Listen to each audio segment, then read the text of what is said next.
Nam mô A Di Đà Phật. Phật thuyết Đại thừa Vô Lượng Thọ trang nghiêm thanh tịnh bình đẳng giác kinh tập 253. Người giảng là Pháp Sư Tịnh Không. Ngoài ra còn tu hành 8 giờ đồng hồ nữa. 8 giờ đồng hồ này hoặc là đi tham thiền, hoặc là đi niệm Phật. Mỗi một ngày là 16 giờ đồng hồ.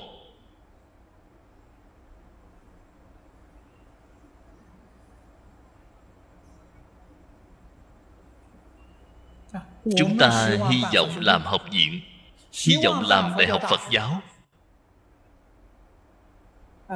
Chế độ dạy học của chúng ta quyết định là áp dụng những quy củ ngày xưa.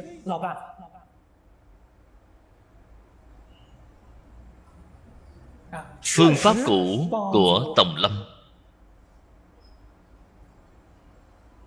xác thực sẽ giúp đỡ các đồng học nhất môn thâm nhập trường kỳ huân tu, thì bạn mới có thành tựu.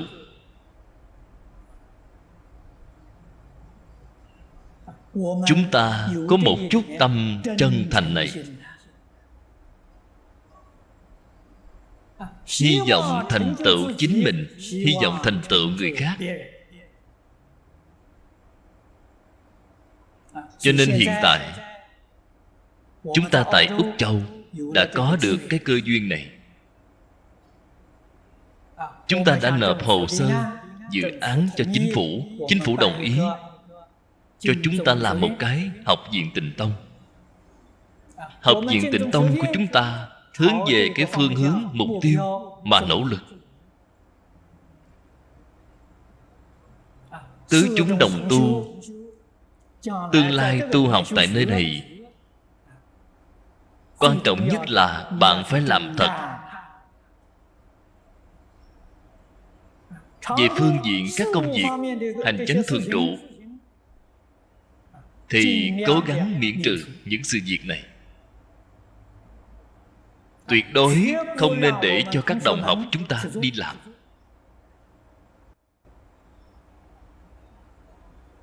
Công việc nhà bếp, công việc dọn dẹp vệ sinh, cho đến việc trong liêu phòng của chính các đồng học, như dọn dẹp trong phòng, giặt giũ quần áo, tôi đều không muốn các bạn phải làm. Tôi sẽ thuê người làm. Chúng ta mời người làm và có chế độ đãi ngộ. Chúng ta thuê người Úc làm thay cho chúng ta. Tôi nhớ đến Úc Châu, trong rất nhiều khách sạn có thuê những nhân viên phục vụ này. Ta sẽ có chế độ đãi ngộ giống như họ vậy. Mời những nhân viên phục vụ này đến làm cho chúng ta. Bản thân chúng ta đối với những công việc này thì hoàn toàn không cần phải bận tâm. Mỗi ngày đêm công khóa 16 tiếng đồng hồ làm cho thật tốt.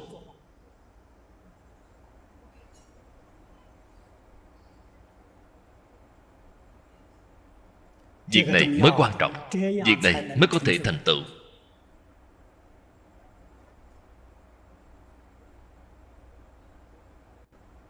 Hiện tại cái hoàn cảnh tu học như vậy, trong và ngoài nước đều đã không còn nữa.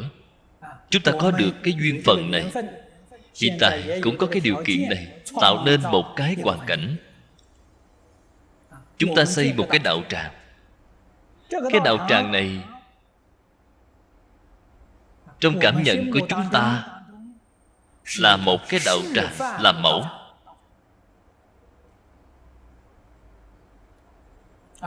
Thời gian của việc tu học không phải là 6 tháng. 6 tháng thì thành tựu không nổi rồi. Đó là 1 ngày nhồi nhét, 10 ngày thảnh thơi thì chẳng thấm vào đâu. Chúng ta đặt ra thời gian là 9 năm, phân thành 3 giai đoạn. Lớp phổ thông là 2 năm, lớp chính khoa là 3 năm, lớp nghiên cứu là 4 năm. Tổng cộng 9 năm thì tốt nghiệp. bước vào ngôi học viện này, thân tâm thế giới tất cả buông xuống, an tâm ở tại nơi này học tập trong 9 năm.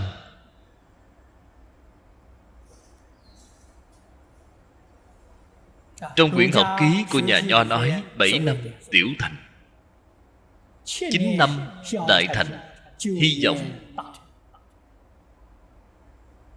trải qua thời gian huấn luyện lâu dài như vậy, tương lai có thể hoằng pháp lợi sanh trên toàn thế giới.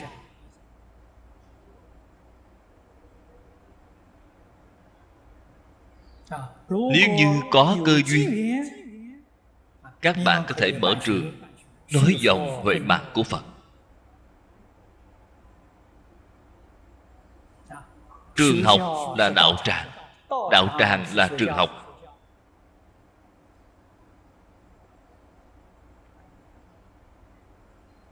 Khôi phục lại diện mạo vốn có của nền giáo học Phật giáo.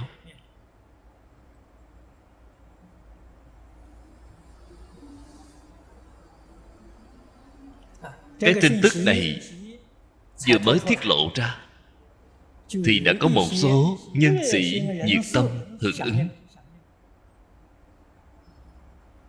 Chúng ta tỉ mỉ mà quan sát, duyên đã thành thục rồi.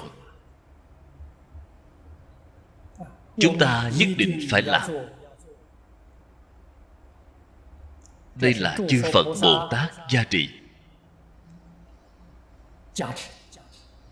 Chư Phật Bồ Tát cho chúng ta cơ hội,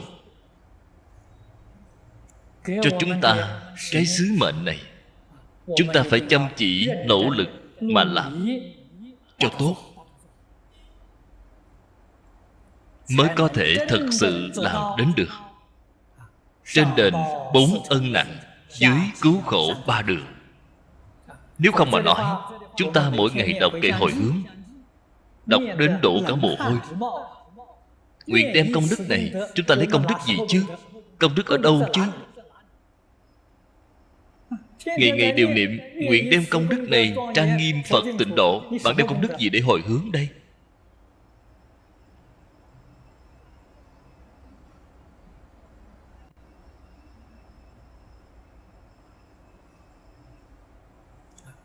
Sự quân tu như vậy, quả đức không thể nghĩ bàn. Chúng ta cũng đã biết câu chuyện của Lão Lâm Trưởng Trần Quang Biệt.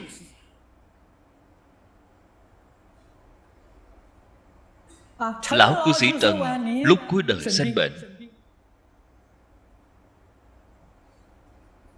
đành phải nghỉ dưỡng ở nhà.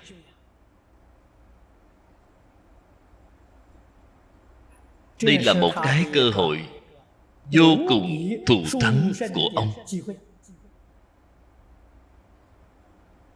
Ông đem tất cả công việc đều buông bỏ hết, ngày ngày nghe kinh. Những băng ghi hình chúng tôi giảng kinh toàn bộ đều gửi đến nhà ông. Mỗi ngày nghe 8 giờ đồng hồ. Tôi đi đến nhà ông và đã thấy qua. Ông đem chiếc truyền hình của ông để ở góc giường. Ông nằm ở trên giường, mở mắt ra là nhìn thấy rồi. Mỗi ngày xem 8 giờ đồng hồ. Quân tập 4 năm. Ông đã giác ngộ, ông đã minh bạch. Ngoài việc nghe kinh ra thì ông niệm Phật.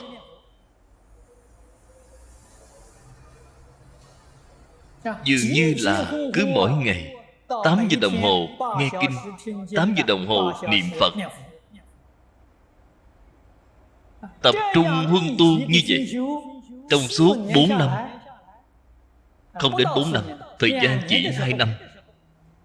Ông đã nói với cư sĩ Lý Mộc Nguyên, ông muốn giảng sanh đến Cực Lạc thế giới.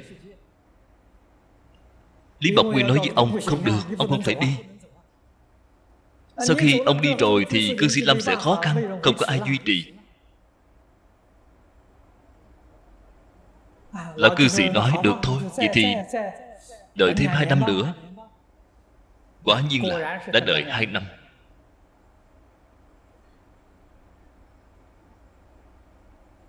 Trước khi giảng sanh 3 tháng,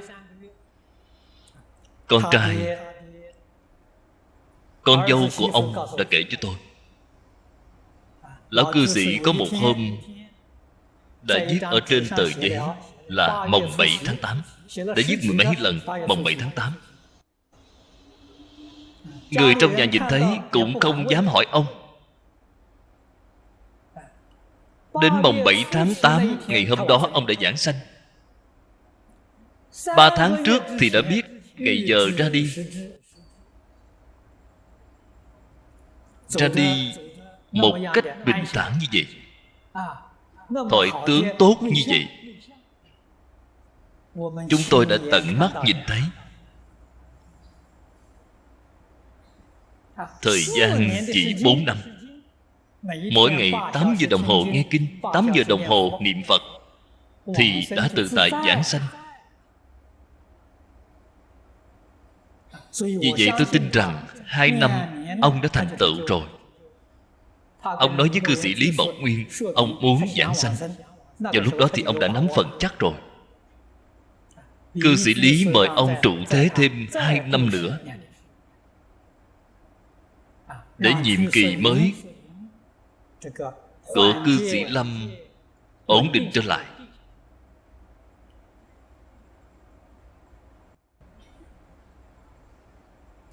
Đợi cho uy tín của cư sĩ Lý Mộc Nguyên trong 2 năm được nâng cao lên.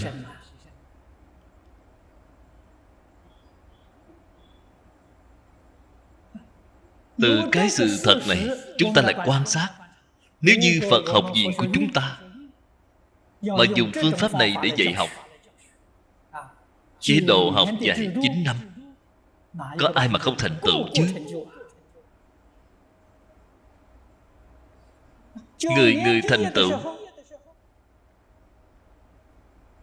đến lúc tốt nghiệp 9 năm, các vị đồng học có thể nói đều là người tái lai. Vì sao vậy? Sanh tử tự tại rồi.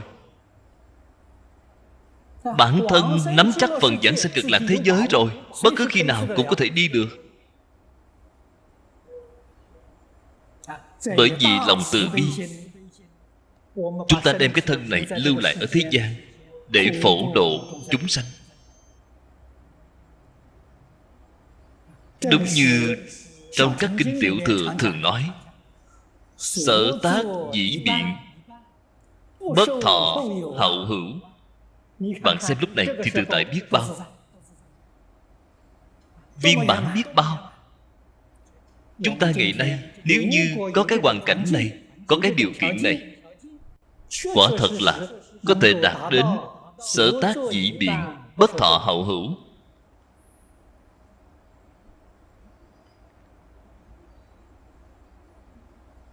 Thật sự làm đến nhìn thấu buông bỏ, tự tại tùy duyên.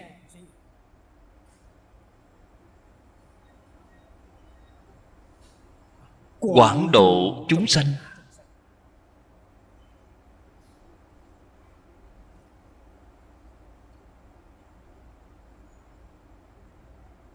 Chúng ta từ nhiều năm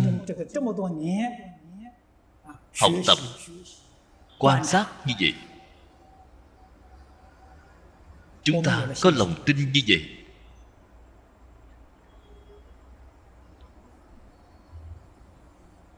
Chúng ta tin sâu Tam Bảo gia trị. Chúng sanh có phước, chúng sanh có kiếp nạn, mặc dù là một cái sự thật, thế nhưng Phật thường nói chúng sanh càng có tai nạn lớn. Phật Bồ Tát sanh đến thế gian này càng nhiều. Chúng sanh tạo tác tội nghiệp, nếu không dựa vào phước báo của những người tái lai này, thế gian sẽ không thể tưởng tượng nổi. Nhưng ai là người tái lai? Chúng ta tin tưởng sâu sắc. tương lai có thể tham dự cái đạo tràng này. Những người tu hành ở đạo tràng này nhất định là có rất nhiều người tái lai.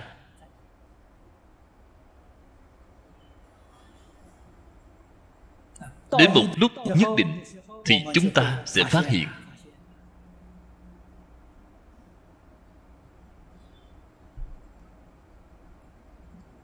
lý cùng sự của nghiệp nhân quả báo. Chúng ta nhất định phải tin sâu không nghi. Lại xem tiếp kinh văn phía sau. Phật ngữ A Nan bất tư nghị nghiệp, nhữ khả tri gia. Nhữ thân quả báo, bất khả tư nghị. Chúng ta hãy xem hai câu này. Đây là Thế Tôn đã nói rõ với chúng ta cái gì gọi là bất tư nghị nghiệp. Những gì là bất tư nghị nghiệp? Vừa mở đầu, Phật đã hỏi A Nan tôn giả, gọi A Nan tôn giả và hỏi ngài: ông có biết hay không?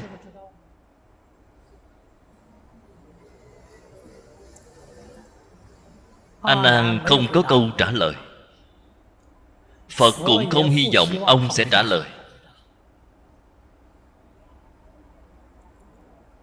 Tiếp đến Phật liền nói: nhữ thân quả báo, bất khả tư nghị.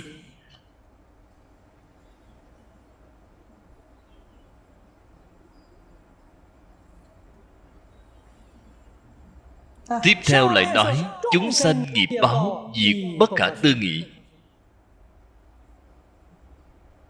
Thực tế là Phật nói câu nói này. Nhữ thân, nhữ chính là chỉ A Nan, thân của ông.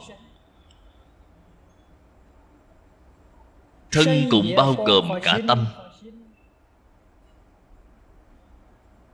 Quả báo thân tâm của ông không thể nghĩ bàn.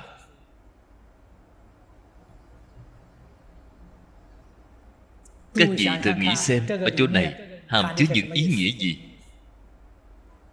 Phật gọi A Nan và nói với ngài: A Nan là đại diện cho tất cả chúng ta. Cái ý đó chính là nói cái quả báo thân tâm của chính chúng ta là không thể nghĩ bàn.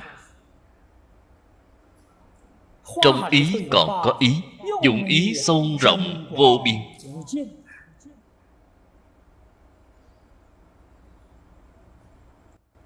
Quả báo là chỉ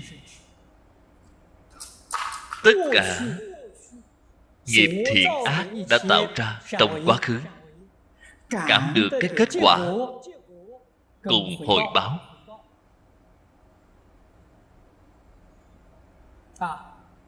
Ở chỗ này Tướng Tông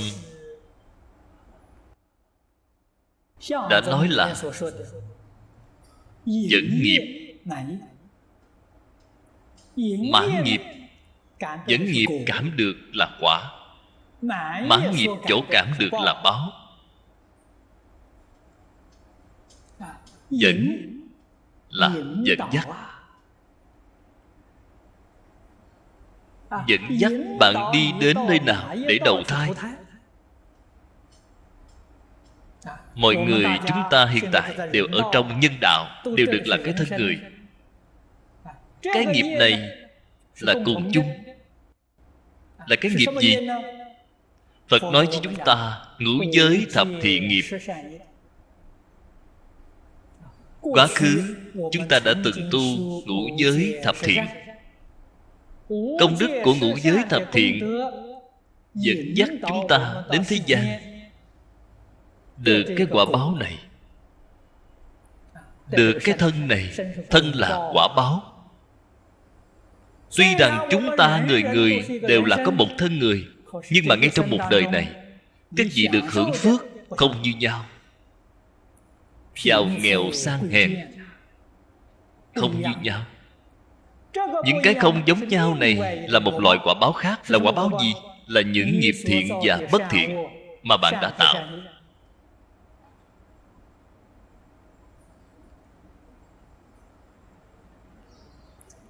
Việc này ở trong tướng tông thì gọi là mãn nghiệp. Dẫn nghiệp của chúng ta không sai, dẫn dắt chúng ta đến nhân gian. Mãn nghiệp không tốt. Trong đời quá khứ đã tạo thiện quá ít, tạo ác quá nhiều.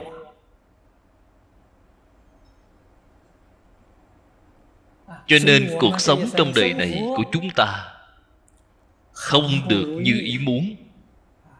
Không những là một người không được như ý, mà đại đa số người đều không được như ý.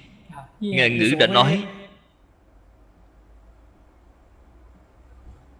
việc thế gian không như ý thường đến 8-9 phần.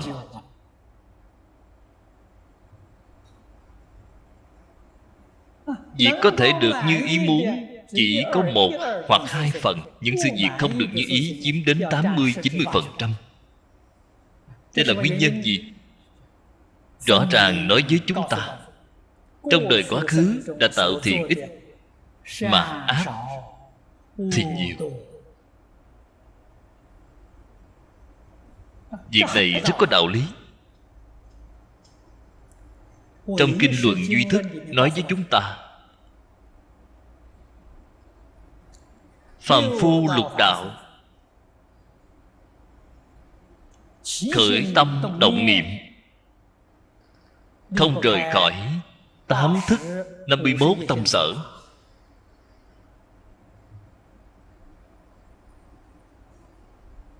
Tâm 51 tâm sở chính là khởi dụng ở trong tâm.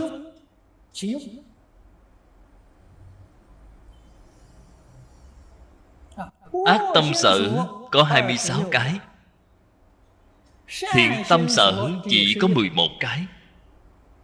Từ đây có thể thấy chúng ta khởi tâm động niệm khẳng định là thiện ít ác nhiều. Lực lượng của thiện thì nhỏ, lực lượng của ác thì quá lớn mạnh. Đến khi mà quả báo hiện tiền, Phật thường nói ở trên kinh là cường giả tiên khiên. Lực lượng nào mạnh sẽ thọ báo trước. Vậy thì lực lượng ác của chúng ta rất mạnh, sẽ thọ quả báo bất thiện trước. Đạo lý là ở chỗ này. Chúng ta không phải không có thiện nghiệp, lực lượng của thiện yếu, quá yếu. Hiểu được cái đạo lý này, hiểu được chân tướng sự thật này, chúng ta có cách nào để đem thiện nghiệp thọ báo trước được hay không? Được, chỉ cần bạn hiểu được thì tốt rồi. Làm sao để đến trước? Đem thiện nghiệp của bạn, phải nên biết là nghiệp nhân. Nếu nó không có duyên thì không khởi hiện hành. Bạn nỗ lực bồi dưỡng cái thiện duyên, bạn có cái nhân của thiện, lại thêm cái thiện duyên, thì quả báo của thiện hiện tiền ngay. Cái đạo lý này và sự thật ở trong Liễu Phàm Tứ Huấn đã biểu thị ra rất rõ rồi. Thiền sư Dân Cốc đã chỉ dạy cho tiên sinh Liễu Phàm nguyên lý căn bản ở ngay chỗ này. Du tịnh ý gặp táo thần ký. Thần táo đã điểm hóa cho ông. Nguyên lý nguyên tắc cũng ở tại chỗ này. Có hiệu ứng hay không? Có. Hiệu ứng đã quá rõ ràng. Đặc biệt là hiệu ứng của du tịnh ý còn vượt hơn cả viên Liễu Phàm. Cho nên vận mạng là do chính mình đúc tạo ra. Vận mạng của chính mình có thể cải tạo. Bạn chỉ cần hiểu được cái nguyên lý nguyên tắc ở chỗ này, hiểu được cái phương pháp cải tạo, chúng ta có thể ngăn ngừa tất cả những quả báo nghiệp bất thiện trong đời quá khứ. Các vị phải nên biết là không thể nào tiêu trừ được, nhưng có thể ngăn cản nó, có thể đề khởi sớm được nghiệp thiện ít ỏi đã tạo ở trong đời quá khứ, khiến nó hình thành ra báo ứng. Cái phương pháp này là đoạn ác tu thiện. Chân thật giác ngộ rồi, khiến cho tâm chúng ta ở ngay trong cuộc sống thường ngày, trong công việc, xử sự đối người tiếp vật, tu sửa lại thành thuần tịnh, thuần thiện.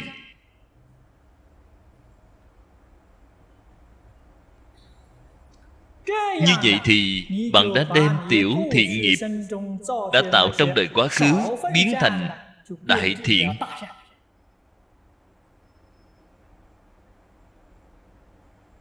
Có thể che chắn lại hết thảy những ác nghiệp đã tích lũy trong đời quá khứ.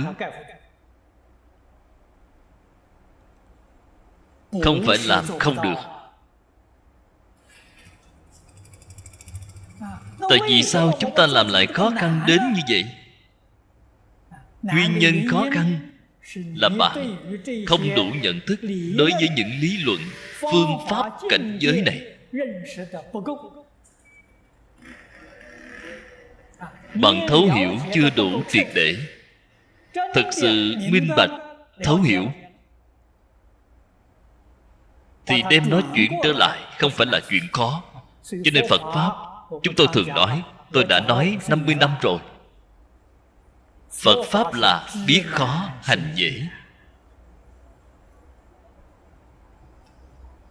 Phàm phu thành Phật, ở phương diện làm mà nói, thì cách nhau có một niệm. Phàm phu một niệm mà giác thì họ thành Phật, một niệm mà mê thì thành phàm phu. Thật sự không có khó. Khó là ở chỗ nào? Khó là ở chỗ hiểu cho rõ. Thật sự là khó. Bạn đối với đạo lý này, đối với chân tướng sự thật không có thể thấu triệt. Cho nên mới khiến Thích Ca Mâu Ni Phật khổ cực giảng kinh thuyết pháp suốt 49 năm. Cực nhọc đến như vậy. Cho nên chuyển ác thành thiện, chuyển mê thành ngộ, chuyển phàm thành thánh. Khó là khó ở chỗ thấu hiểu đạo lý cùng chân tướng sự thật, đều là ở chỗ này. Quả nhiên đã giác ngộ rồi thì làm không khó. Những nhục tiên nhân bị vua ca lợi cắt xẻ thân thể mà thấy dễ dàng, chỉ là việc nhỏ.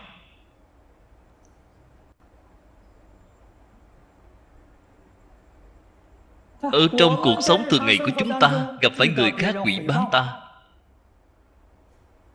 ức hiếp ta, sỉ nhục ta, hãm hại ta, chúng ta gặp chỉ cười một cái mà không thèm để ý. Rất dễ dàng, không khó.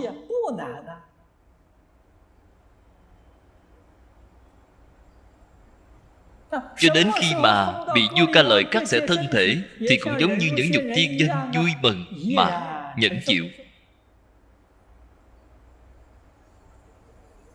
Một vọng niệm cũng không hề khởi. Vậy thì chúc mừng bạn, bạn đã thành Phật rồi. Bạn đã đem cảnh giới chuyển trở lại một cách rất viên mãn. Họ biết có cái đạo lý này.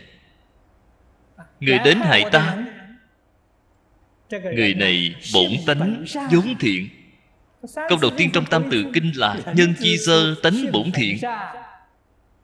Một chút cũng không sai. Tại vì sao hiện giờ biến thành bất thiện vậy? Họ mê hoặc rồi. Đã mê cái gì? Đã mê mất cái bổn thiện đó rồi. Cái mê này không phải là cái mê vĩnh viễn, chỉ là mê tạm thời. Họ vẫn sẽ giác ngộ. Vậy thì việc gì phải trách họ chứ? Việc gì phải khởi tâm oán hận? Việc gì phải khởi tâm báo thù? Khởi oán hận báo thù khẳng định là sai lầm. Hại ai? Hại chính mình rồi. Không phải hại người, mà hại chính mình. Chính mình đã khởi tam độc phiền não. Sau khi khởi lên tam độc phiền não thì quả báo sẽ ở nơi nào? Tam đồ địa ngục. Không phải là chính mình đã hại chính mình rồi hay sao? Nếu như đối với những nghịch cảnh ác duyên này không khởi một ý niệm, thật sự làm được không động tâm, không khởi niệm, không phân biệt, không chấp trước, cảnh giới của chính bạn liền lập tức nâng lên.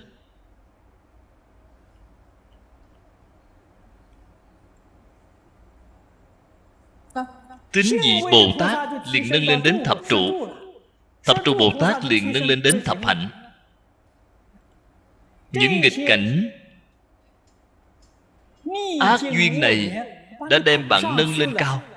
Bạn mà không tiến lên thì phải đọa lạc trở xuống. Bạn ngu si rồi.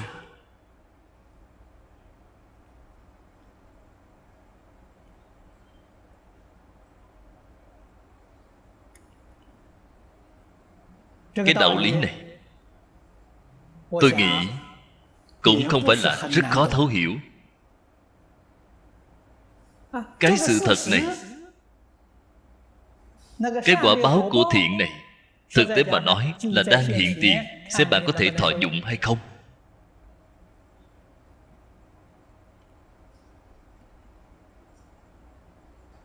Thí dụ các vị đang làm việc tại một công ty, bạn nảy sinh tranh chấp với đồng nghiệp.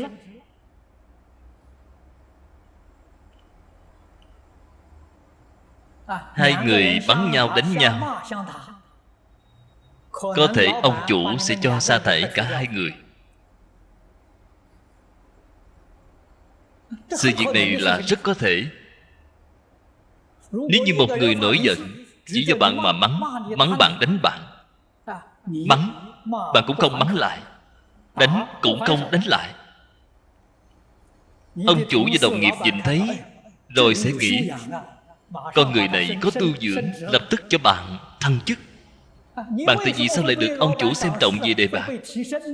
Là bởi vì người kia đã mắng bạn, đánh bạn. Họ không phải giúp đỡ bạn thành tựu cho bạn hay sao? Chính họ bị tổn hại.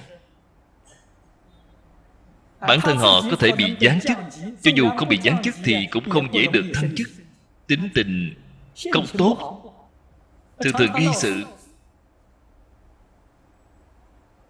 Họ giúp đỡ bạn nâng cao. Bạn nên phải biết cảm ơn họ, cảm tạ họ mới đúng. Đây là nói cái gì? Quả báo trước mắt đã tức khắc có được chỗ lợi ích.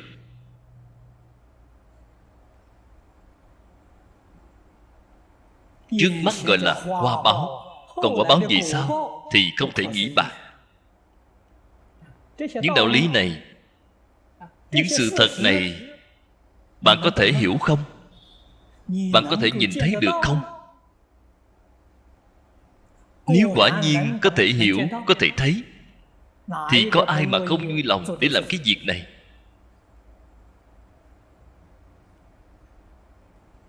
Nhà Phật nói là nhẫn nhục ba la mật. Trên Kinh Kim Cang Phật nói chúng ta nhất thiết pháp đắc thành ư nhẫn.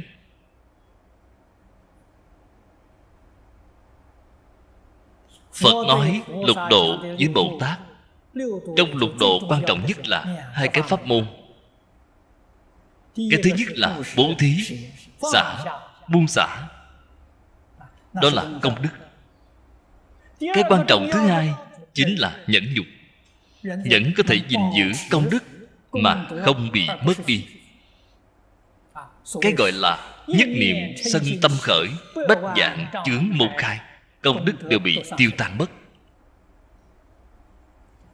Nhẫn nhục là thành tựu pháp môn không hai.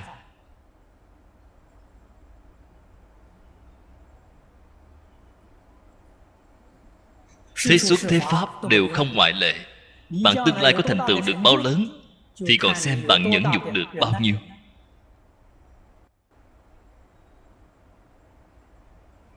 Việc cỏn con còn không nhẫn nhục được. Con người này người xưa nói là không có tiền đồ, không thể thành tựu. Đây thì không thể làm việc đại sự rồi. Cho nên tỉ mỉ quan sát một con người ở trong cảnh giới thiện duyên, thuận cảnh, sanh quan hỷ, cảm thấy kiêu ngạo, cảm thấy rất tài giỏi, vậy thì không thể thành tựu rồi.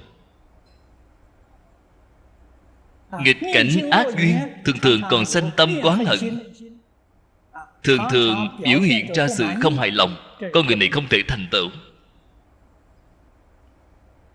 Thế pháp Phật pháp đều không ngoại lệ. Tổ sư muốn thành tựu một người học trò ở trong thế pháp, thì những người lãnh đạo này muốn đề bạt những người dưới quyền, những người cán bộ này, họ đều quan sát những người này từ xa rất tỉ mỉ.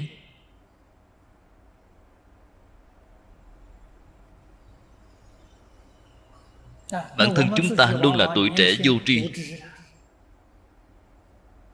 Khuyết điểm ở trong cuộc sống thường ngày, chung sống cùng với mọi người, trong vô tình đã hoàn toàn bộc lộ ra.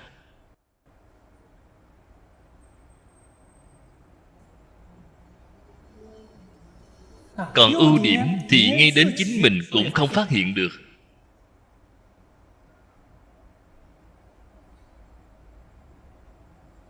Người xưa có phước hơn so với người thời nay. Ở nhà có cha mẹ giáo hóa,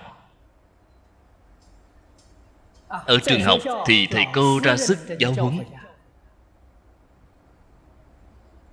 Người làm thầy ngày trước thật sự là xem học trò cũng như con cái của mình vậy, thật sự yêu thương, dạy dỗ bạn. Cho nên chúng ta đối với ân đức của người thầy, cả đời cũng sẽ không quên.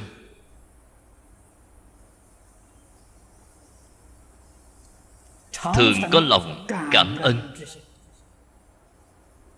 Thật sự tồn tại một cái ân tình, không giống như mối quan hệ thầy trò hiện nay. Hiện nay thực tại mà nói, cũng là năm xưa tiên sinh phương Đông Mỹ thường hay nói với tôi theo học triết học với ông, hy vọng được đến trường để dự thính bài giảng của ông. Ông nói với tôi, không cần phải đi. Hiện nay trường học, thầy cô không giống thầy cô, học trò không ra học trò, có đi cũng không học được thứ gì. Đã nói lời này 50 năm về trước. 50 năm sau, trường học ngày nay tôi chưa từng bước chân tới, không biết là đã biến thành như thế nào rồi. Thường hay nghe nói học trò đánh thầy cô. Thường thường nghe thầy cô nói học trò hiện nay không nghe lời. Vậy sao mà được chứ? Con cái không nghe lời cha mẹ, học sinh không nghe lời thầy cô. Đây là nguồn gốc của thiên tai, nhân họa, xã hội động loạn.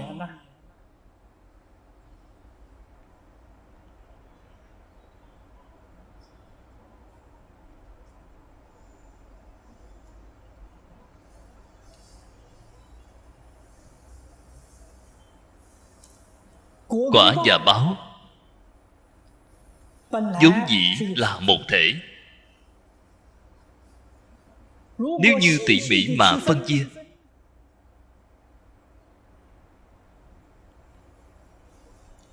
ngạn ngữ thường nói một giọt nước, một hạt cơm đều do tiền định. Chúng ta ngày nay tất cả những cảnh giới mà mình gặp phải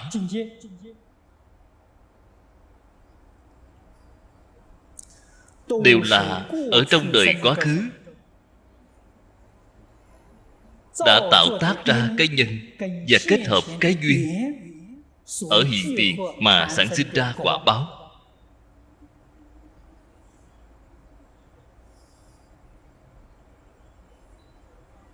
Có mấy người có thể nghĩ đến cái vấn đề này mọi lúc mọi nơi.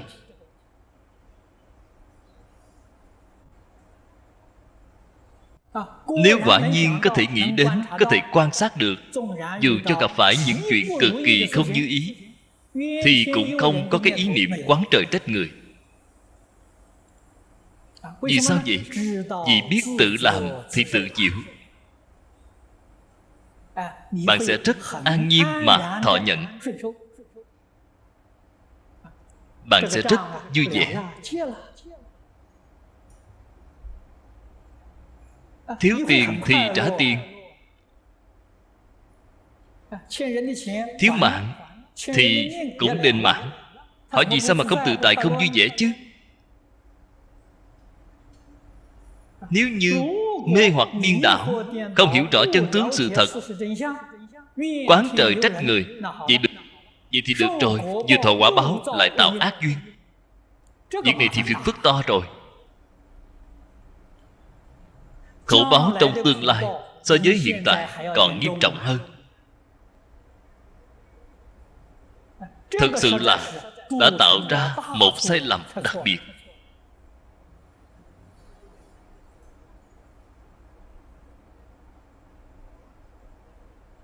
Không thể nghĩ bàn, là chứng tỏ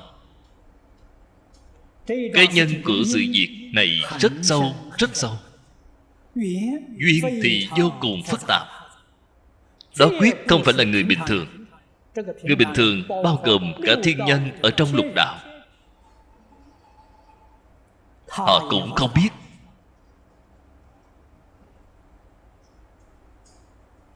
Lại tiếp lên nữa thì Phật nói chính là A-la-hán Đích Chi Phật.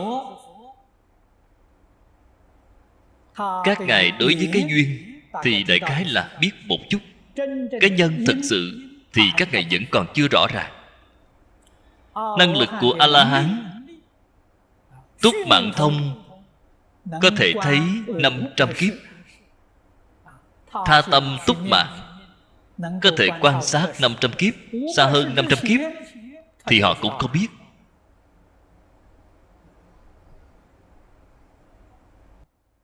Cũng như Phật nói ở trên kinh, có một người muốn xuất gia với Phật. Xuất gia thì phải có thiện căn. Không có thiện căn thì xuất không được. Người này tìm đến Thế Tôn. Thế Tôn gọi các đệ tử của Ngài là các A-la-hán đến, xem thử con người này có thiện căn hay không. Những vị A-la-hán này sau khi quan sát thì đều lắc đầu. Người này làm sao có thể xuất gia? Ông không có thiện căn. Phật liền nói, người này có thể xuất gia. Thiện căn của ông đã rất lâu xa. Các ông chỉ có thể thấy 500 kiếp. Còn người này trong vô lượng kiếp về trước là một tiều phu. Có một lần đốn củi ở trên núi, gặp phải một con hổ. Ông đã leo lên cây. Ở trên cây đã niệm một tiếng Nam Mô Phật. Chỉ một chút thiện căn này đến ngày nay đã chín mùi rồi. Phật liền thế độ cho ông.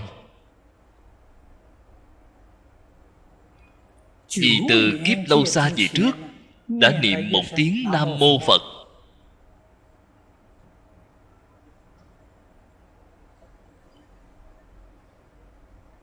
Cái thiện căn nhỏ nhoi này của ông, A-la-hán Bích Di Phật Bồ Tát đều không nhìn thấy được. Phật thì nhìn thấy rõ. Cho nên chúng ta không nên cho rằng muôn vàn chúng sanh hiện tiền không có thiện căn. Tôi cảm thấy họ đã trồng thiện căn tương đối sâu dày. Chính là những người không tin tưởng vào Phật giáo. Người tin ngưỡng những tôn giáo khác, họ đều biết có gì gọi là Phật. Vậy thì được rồi.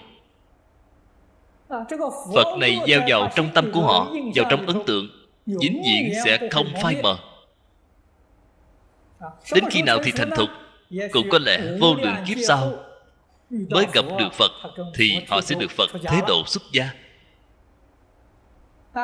rồi tu hành chứng quả dưới thời của Phật. Rất là có khả năng.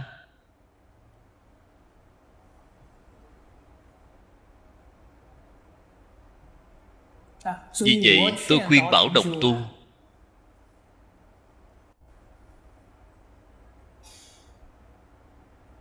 chúng ta không cần phải lo ngại gì, không nên sợ tạo tội nghiệp. Tôi thấy thì không có tội nghiệp. Các vị in hình tượng Phật đăng lên các loại báo chí, đăng tải danh hiệu của Phật, danh hiệu của Bồ Tát. Chữ càng to thì càng tốt, càng rõ càng tốt. Vì sao vậy? Khiến cho người xem vừa nhìn thấy thì mãi mãi thành hạt giống đạo. Có một số người băn khoăn, tôi mà in những điều này lên báo, người ta đem tờ báo xé nát rồi đem vào thùng rác, đây không phải là tội rồi hay sao? Phải học địa tượng Bồ Tát. Ta không vào địa ngục thì ai vào địa ngục? Ta mà vào địa ngục thì biết bao nhiêu chúng sanh đã thành Phật rồi. Rất đáng mà. Không có do dự.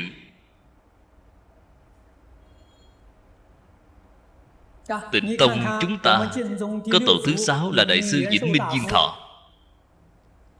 Ngày trước khi còn chưa xuất gia, là một tài vụ cho cục thuế quốc gia, là một viên chức nhỏ. Ngài trộm lấy tiền ở trong ngân khố nhà nước. Đó thật sự là trộm cắp. Trộm cắp để làm gì? Để phóng sanh. Thường xuyên trộm cắp, thường xuyên phóng sanh. Về sau bị người ta mật báo, tố giác, bị xử tội tử hình. Khi tra xét hỏi, đã trộm tiền phải không? Ngài thừa nhận rất là thành thật, tôi đã trộm và trộm rất nhiều lần. Để làm gì vậy? Phóng sanh. Thế là viên quan thẩm phán đem vụ này gửi đến chỗ của hoàng đế. Hoàng đế xem qua cũng cảm thấy rất buồn cười, liền dặn dò cứ chiếu theo pháp luật mà làm, phán quyết chém đầu tử hình. Nhưng mà hoàng đế căn dặn quan giám trảm, căn dặn là nếu như ông bị trói ở ngoài pháp trường, đến lúc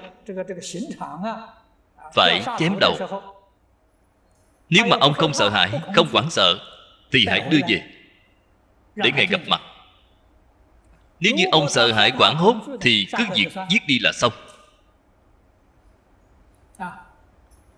Đại sư Vĩnh Minh bị trói lại, đem đến pháp trường, sắc mặt không thay đổi,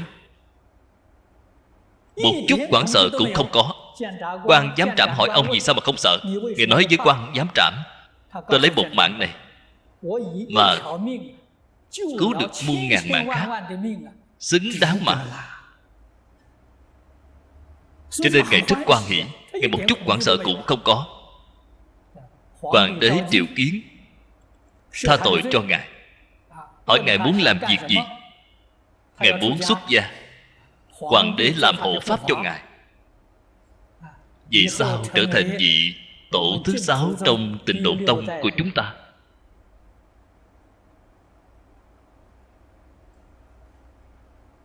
Vì chúng ta ngày nay đang một bức hình lớn của A-di-đà Phật ở trên báo, hay danh hiệu của A-di-đà Phật, có biết bao nhiêu là người đều xem thấy. Họ cho dù đem quăng vào đống rác hay bỏ xuống hầm xí, ta cũng không để ý. Bạn đã trồng thiện căn cho biết bao nhiêu người rồi, bạn độ biết bao nhiêu người rồi.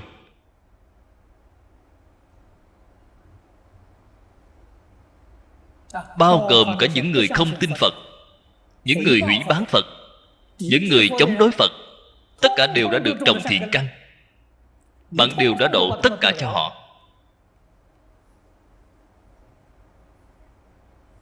Học Phật nhất định là phải khai trí huệ, không nên chết cứng với những giới điều.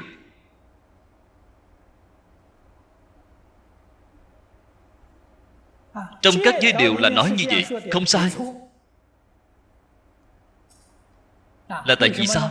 Đó là bạn có tâm ác ý, khinh thường, hủy bán hình tượng Phật.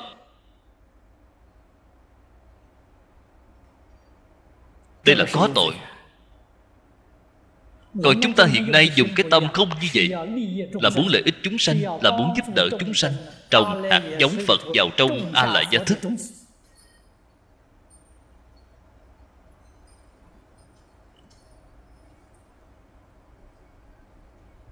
Giới điều, thực tế nếu dùng lời hiện nay mà nói, là vô cùng dân chủ, vô cùng mở cửa, vô cùng tự do. Cho nên Ngài chế định ra giới điều, mỗi một giới cấm đều có khai duyên. Khai duyên chính là có thể khai mở ra. Khai giới chứ không phải phá giới, không phải phạm giới. Chúng ta ngày nay đăng tải hình Phật ở trên báo chí tạp chí, đăng tải danh hiệu Phật Bồ Tát, đây là khai giới, không phải phạm giới, không phải phá giới. Nhất định phải hiểu cái đạo lý này.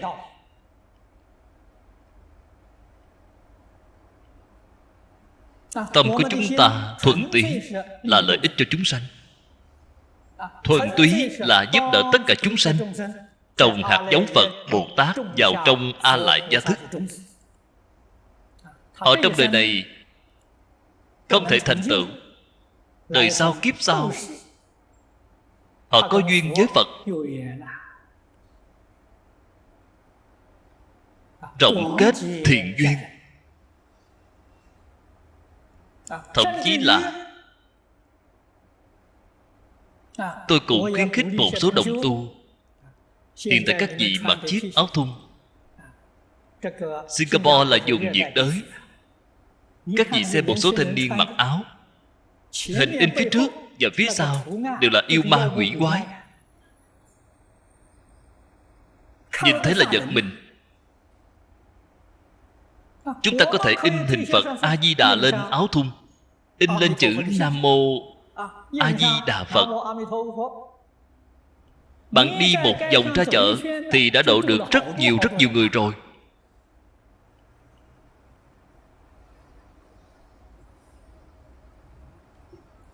Chúng ta phải hiểu được cái đạo lý này. Những việc này đều là nghiệp không thể nghĩ bàn. Đã tạo ra nghiệp thiện không thể nghĩ bàn.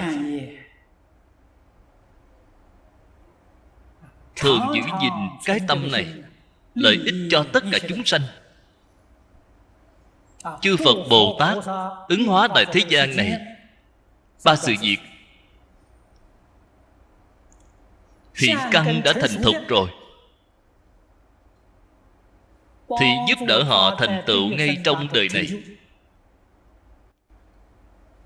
Thành tựu hiện tại chính là niệm Phật giảng sanh.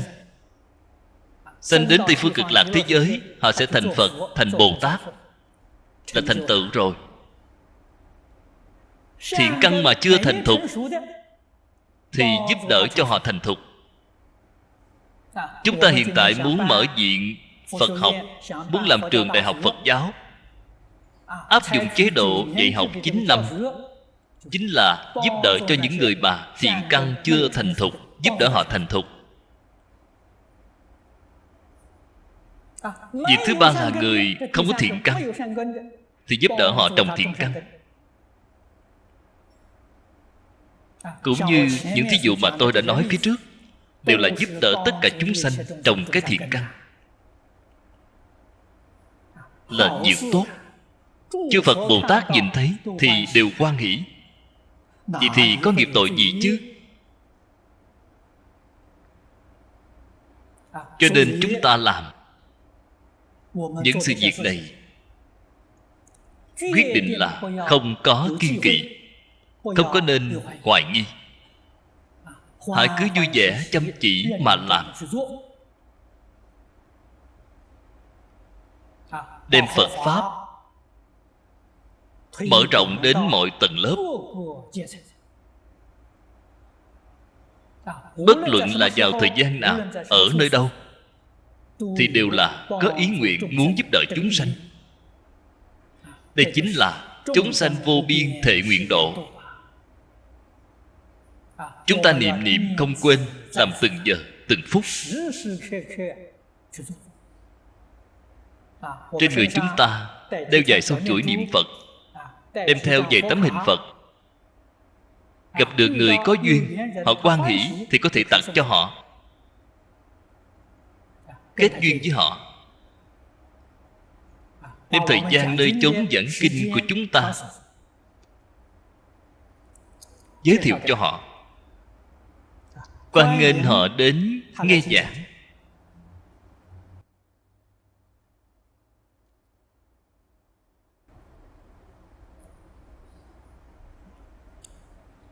Tốt rồi, hôm nay thời gian đã hết, chúng ta chỉ giảng đến đây thôi. A Di Đà Phật.